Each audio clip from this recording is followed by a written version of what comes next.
for rural poor and different disadvantaged sections.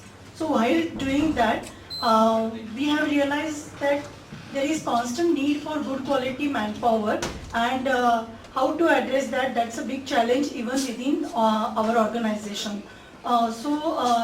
As we have seen now, like there was no, I mean, when we started like 4 decades back, there was no particular course on livelihoods. So different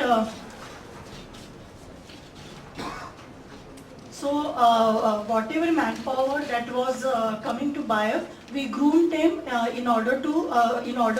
in such a way that they can contribute for the livelihood generation in rural areas. So, but what type of competencies or what type of skills are required for the kind of manpower that we are looking at or we are aiming at?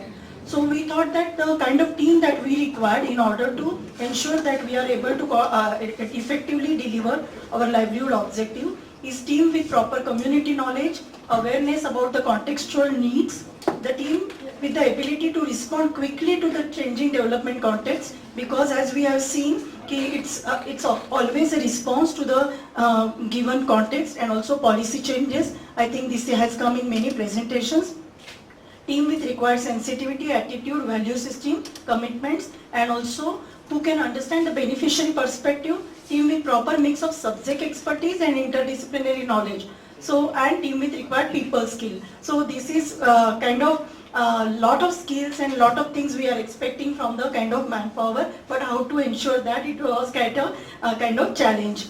So there were various responses that we have come out with, and most of these it was not when actually we participated in earlier discussion also, I don't think we could send material saying that these are the courses or this is the methodology through which we are ensuring the livelihood generation or livelihood manpower development within BIAF. So these are the things in trial error things we have tried, tested, and we have evolved. So a lot of those approaches I have tried to bring together as kind of BIAF strategy. But let me tell you, it is still not structured quite well, and that is why it has not been part of that booklet that has been circulated to you.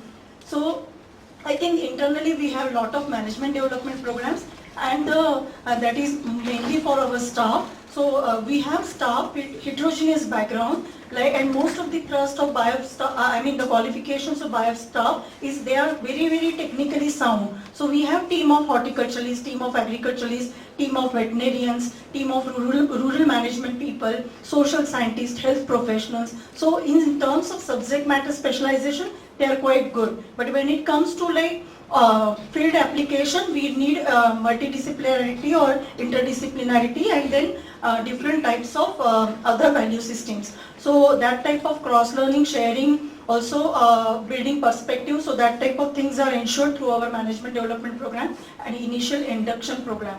And the uniqueness of our MDPs are most of the learnings are drawn from our field experiences, because we have base in almost 16 different states, and also it's a mature program, it is a 4 decades of work. So a lot of learnings have been generated, which we use as a kind of material for cross-learning. We have also of late started some of the fellowship programs, and that is again we realize because the manpower crunch and also the getting the right kind of people, also a lot of staff turnover within BIAF. So we realize every time we go for interview, it's not we get right kind of people with right perspective or with right kind of attitude. So we thought that maybe we can give opportunity, and then on the other hand we realize that there are a lot of youth who may be having different background, maybe computer education or environmental science, or maybe who have done something in mechanical engineering. In spite of that, they want to contribute something in the rural development field. So we came across this situation, and we thought why not give some opportunity to these youth, and maybe that we can give them platform, say for 1 or 2 years, and that is the time they can contribute for the cause of rural development. This is also seen also a way of fostering their innovations and also application of their organized knowledge for the cause of rural development. So it was not any youth. We had the kind of clarity that we want to have the youth with a post graduation or with some set of organized knowledge. Like we thought we should have zoology if person is coming. Then the assignment given to him was maybe life cycle of lac insect. So that is something related to zoology where he can apply his knowledge and can learn about the livelihood intervention, which is lac inoculation and lac rearing. So those type of matching was done, and that has really helped in opening new vistas for the youth. So that is one thing. Also, learning while doing. Like within BAF also there are some programs like WADI, Watershed, Livestock. These are kind of proven, tested and established interventions which are like livelihood programs. But there is constant need for newer interventions. Like we are faced with many challenges in the field, and field level situation also we are very sensitive to kind of field level changes, and we realize that there are newer development directions because of policy level changes like PESA, FRA, and these have implications on livelihood scenario in the field, like FRA now. Like we were approached by Mendaleka Gram Sabha, and then they said can BIAF give technical support to Gram Sabha for post CFRA facilitation, because FRA's main objective is not only giving right but also realizing the livelihood and employment objective for the tribal communities. So how to realize that objective? For that, lot of skill building was required for Gram Sabha in terms of like crisscrossing the resources, resource potential mapping, quantification based on that commodity specific enterprise development. So those type of interventions are taken on an exploratory basis where it also acts as a capacity building opportunity for our own staff. Another example is agribusiness or travel tourism. So these are the newer innovative approaches for livelihood generation where not much organized knowledge is in public domain. So this is kind of, we are also learning in the process, and lot of those things are being packaged in the terms of new and innovative livelihood approaches. This is very important. I think this has not come in earlier presentations. We lay a lot of thrust on building partnership not only with CBOs and government or PRIs and other agencies, but we lay a lot of thrust on building partnership with scientific and technical institutes, because we are talking about production enhancement.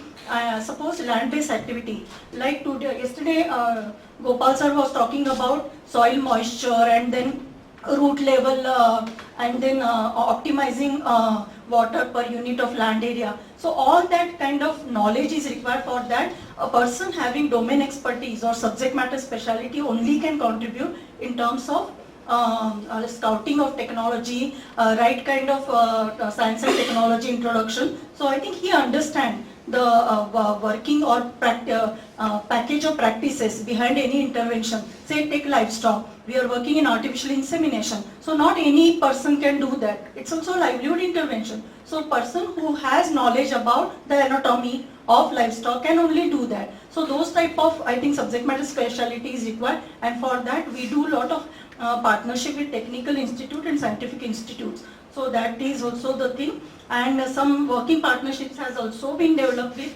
open universities, and last few years we could work with SP Jain Institute and piloted one program on postgraduate certificate program for development managers. So these are different things which are in exploratory stage. This is very important, because we realize like sometimes in our enthusiasm just to take forward our programs, say WADI or livestock, we forget or we don't pay attention to the other needs of the community.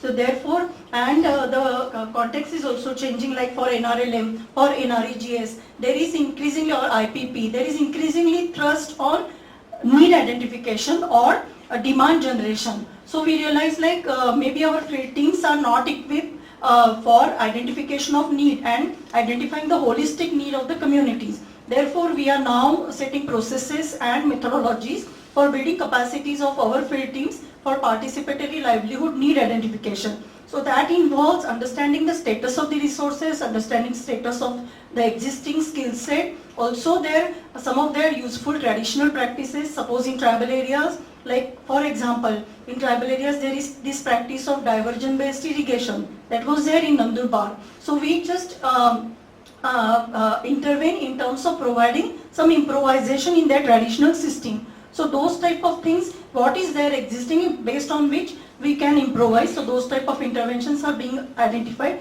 and for that initial ground level crisscrossing is being done, and for that also methodology is being evolved within organization. Okay, this is one thing like internship opportunities. Like many of you spoke about students going for internship, but we are also encouraging like there are many students from various organizations coming and working with Bayer for as interns. And I think we understand, because although they are postgraduate, but most of them have theoretical base. So very few of them are in a position to contribute something. So we give them very small assignments where it is basically they also learn in the process, and also I think we also benefit from their engagement. So such type of assignments also we have listed, and I have given examples of some of the assignment topics that we give to these such students, and I think that also definitely helps. Apart from that, I think because of our base in different tribal areas and successful program interventions, lot of these working professionals also, like Tata Administrative Services, task interns or Coca-Cola interns or HSBC professionals, they are also coming. Many CSR institutions are also coming, and we take this as an opportunity to sensitize them about how to go about in a field situation, how to go about developing any intervention around natural resource management and around livelihood generation. So that is also being done, and participants also learn about various aspects of livelihood development. This is, I think this is not new, many of you are doing it, but this is part and